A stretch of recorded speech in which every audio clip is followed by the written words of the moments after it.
L'ex-star cycliste Jean Ullrich arrêté pour coup sur une escorte. La descente aux enfers de Jean Ullrich, unique Allemand vainqueur du Tour de France, a pris une nouvelle envergure vendredi avec son arrestation pour des violences sur une escort girl, juste avant de débuter une cure de désintoxication. Après avoir passé la nuit avec cette femme, il l'a frappée et étranglée, selon le parquet. La victime a nécessité des soins médicaux, a déclaré à l'AFP la police qui a arrêté l'ex-cycliste au petit matin dans un hôtel de luxe de Francfort.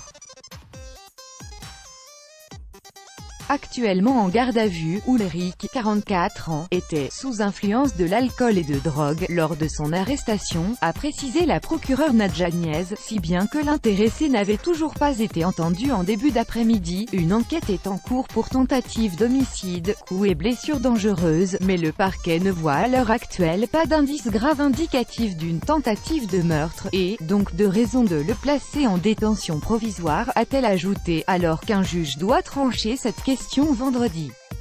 Le vainqueur de la Grande Boucle 1997 était arrivé la veille d'Espagne, où il vit à Majorque, pour débuter une thérapie et tenter de soigner les problèmes d'alcool et de drogue qui le rongent. Vendredi dernier, il avait été arrêté par la police espagnole pour s'être introduit de force chez son voisin, l'acteur et réalisateur allemand Til Schweiger, et avoir provoqué une bagarre dans son jardin.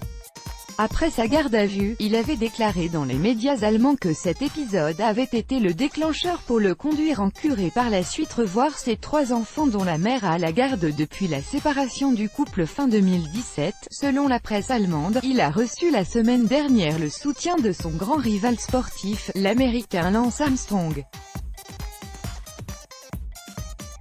Dopage. Son arrestation la semaine dernière avait posé la question en Allemagne de la difficile reconversion d'anciens sportifs de haut niveau.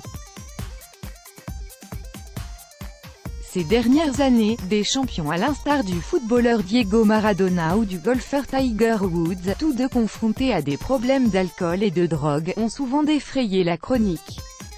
Durant leur carrière, les athlètes redeviennent presque des enfants, qui ne décident rien eux-mêmes s'ils ne sont pas prudents, explique dans Bild le psychologue du sport Matthias Herzog. Les sportifs doivent se trouver un nouveau but.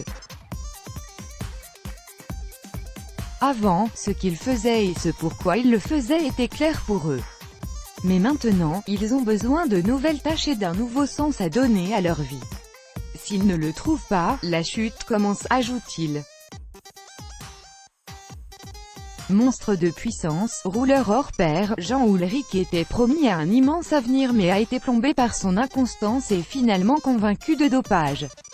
Car malgré sa victoire sur le Tour en 1997, l'or décroché au Joe de Sydney en 2000, le Tour d'Espagne en 1999 et ses 2 titres de champion du monde en contre-la-montre, 1999 et 2001, il ne sera pas ensuite à la hauteur des attentes suscitées par ses débuts prometteurs.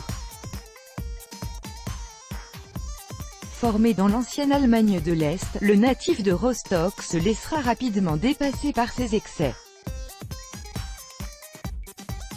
Il est dans un premier temps suspendu 6 mois en 2002 après une sortie en discothèque arrosée et agrémentée d'ecstasy. 2006, qui devait être sa dernière année professionnelle, se transformera en cauchemar. Son nom apparaît dans l'affaire Puerto, un réseau de dopage sanguin présumé organisé autour du médecin espagnol Eufemiano Fuentes.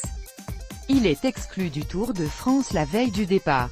En février 2007, il annonce sa retraite. Un an plus tard, il est convaincu de dopage par le tribunal arbitral du sport et l'ensemble de ses résultats obtenus après mai 2005 sont annulés. En 2013, après des années de dénégation, il finira finalement par reconnaître s'être dopé. Tout droit de reproduction et de représentation réservé. Copyright 2018, Agence France Presse.